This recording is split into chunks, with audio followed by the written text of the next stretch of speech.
सही या गलत नहीं कर रहा हूं, मैं जो हो रहा है बस वो आपके सामने बताना चाहता हूं। हेलो अमेजिंग पीपल, आज मैं एक ऐसे क्वेश्चन का आंसर देना चाहूंगा जो आजकल मैं सोशल मीडिया पे बहुत देख रहा हूं और काफी टाइम से भी देख रहा हूं। आप लोगों ने भी सुना होगा कि आजकल लोग बोलते हैं कि IIT, NIT, ट्रिपल IT ये सारे कॉलेजेस जो हैं केवल प्लेसमेंट एजेंसीज बन के रह गई हैं। ये सब लोग इसमें केवल प्लेसमेंट के लिए जाते हैं, अब कोई इंजीनियर नहीं बनना चाहता। बात सच तो है, लेकिन हम लोग ये भी अब इसके बारे में मैं बताना चाहूँगा कि आखिर ये है क्यों इस तरह से चीज़ें, और क्या ये पूरी तरह से सच भी है या नहीं, ये भी चीज़ें मैं बताऊँगा। क्या क्या सिचुएशन फेस करना पड़ता है एक इंजीनियरिंग स्टूडेंट को, ये भी मैं आपको बताऊँगा। तब शायद आप जज कर पाएँ कि कौन सी चीज़ सही है और कौन सी चीज़ गलत है। मैं किसी भी चीज़ को सही या गलत नहीं कर रहा हूँ, मैं जो हो रहा है बस वो आपके सामने बताना चाहता हूँ। सबसे पहली बात कि जो भी इन कॉलेजेस में जाते हैं, ज़्यादातर बच्चे डिसेंट फैमिली से होते हैं। कोई अंबानी अडानी के घर से नहीं होता है जो कि उसे जाकर के डायरेक्ट रिसर्च करना है या वो कोई ग्रेटर कॉज के लिए काम करेगा। उसके लिए सबसे पहला ग्रेटर कॉज ये है कि अपने फैमिली का फाइनेंशियल कंडीशन को ठीक करना, बेटर बनाना। तो जॉब लेने से ही ठीक होगा। सबसे पहले कोई भी आदमी सबसे पहले अपने आप को सिक्योर करना चाहता है, तब जाकर के वो मासेस के बारे में सोचता है। तो ये एक है कि मैक्सिमम कॉलेजेस में डिसेंट बैकग्राउंड के फैमिली और डिसेंट फैमिली बैकग्राउंड के लोग जाते हैं, तो इसीलिए वो लोग ज़्यादातर फोकस करते हैं पहली जॉब लेने के लिए। दूसरा कारण जो लोग इस तरह के कहते हैं कि ये कॉलेजेस केवल प्लेसमेंट एजेंसीज बन गई हैं, वो ये है कि कोई भी लड़का या कोई भी स्टूडेंट इन कॉलेजेस में जाता है तो उनकी फैमिली एक्सपेक्टेशंस ही आप देखना, इवन उनके पड़ोसी भी एक्सपेक्ट करेंगे कि लड़का 50 लाख की जॉब लेगा, 20 लाख की जॉब लेगा, 1 करोड़ की जॉब लेगा। कोई ये नहीं सोचता ये जाके बहुत अच्छा इंजीनियर बनेगा, ये जाके PhD करेगा, रिसर्च पेपर्स लिखेगा, है ना, रिसर्च में, साइंस में, फिजिक्स में अपना नाम कमाएगा। ये कोई नहीं सोचता। जो आप अगल बगल खुद भी झांक करके देखिएगा चीज़ को कि उसका परिवार ही नहीं, उसके अगल बगल के लोग भी सिमिलर सोच रखते हैं। तो अगर यही सोच आप रखते हैं तो वो जाकर के रिसर्च करे तो एक तरह का टैबू बन जाएगा। तीसरा कारण ये है इस चीज़ का कि मैंने फर्स्ट पॉइंट में जैसे बोला ना कि ज़्यादातर स्टूडेंट जो होते हैं वो डिसेंट फैमिली बैकग्राउंड से होते हैं, है ना। तो यही रीज़न होता है इतना कम्पिटिटिव एग्ज़ाम को क्रैक करने का कि उन्हें अपने फैमिली का स्तर उठाना होता है। तो यही चीज़ उन्हें मोटिवेट करती है इन एग्ज़ाम्स को क्रैक करने का। अदरवाइज आप खुद सोच के, मैं एग्जांपल बताता हूँ कि फॉर सपोज किसी को बहुत अच्छा लगता है रिसर्च वगैरह करना, वो एक वेल ऑफ फैमिली से है, तो वो IT के पेपर क्यों लिखेगा भाई?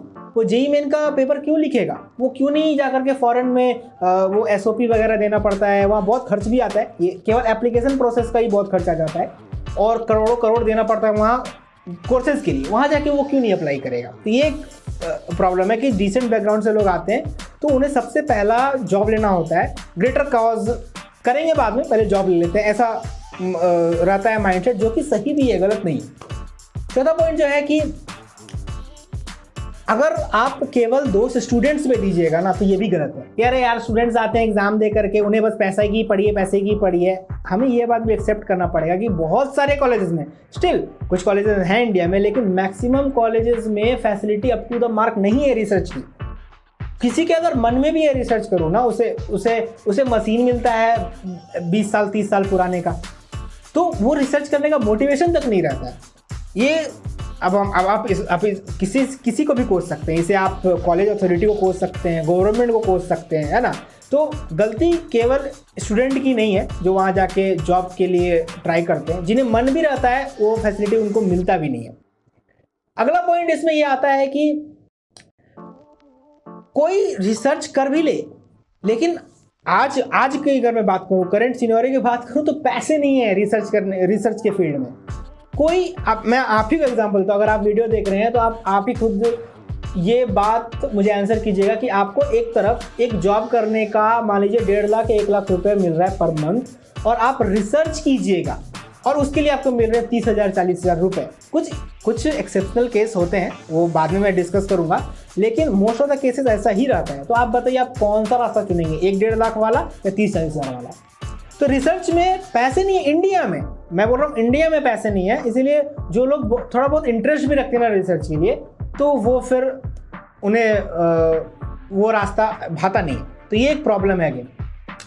और एक जो सबसे प्रैक्टिकल बात जो मैं 2 साल से ऑलरेडी इंडस्ट्री में काम कर रहा हूँ, तो एक बात मैं आपको बताना चाहूँगा कि जैसे कि कॉलेज में पहुँचते हैं 18 से 22 साल की एज के लड़के, तो उस टाइम उन्हें उतना एक्सपोजर होता ही नहीं है कि वो कुछ रिसर्च का सोच सकें। तो अगर कोई उस कॉलेज के बाद कोई जॉब ज्वाइन करता है ना, 7 साल 8 साल 10 साल काम करता है कहीं, फिर उससे बहुत सारा एक्सपोजर मिलता है, तब जाके हो सकता है अगर उसका इंटरेस्ट बरकरार रहा, उसने बहुत सारे पैसे इकट्ठे कर लिए, तो फिर वो रिसर्च के लाइन में जा सकता है। और काफ़ी सारे एग्जाम्पल हैं, आप गूगल में सर्च कर लीजिएगा। और केवल रिसर्चेस ही नहीं, और भी बहुत बड़े बड़े काम वो लोग करते हैं, बाहर जाकर और पढ़ाई करके और भी बहुत बड़े बड़े काम करते हैं। एग्जाम्पल भरमार है इनके, गूगल में जाकर के देख लीजिएगा।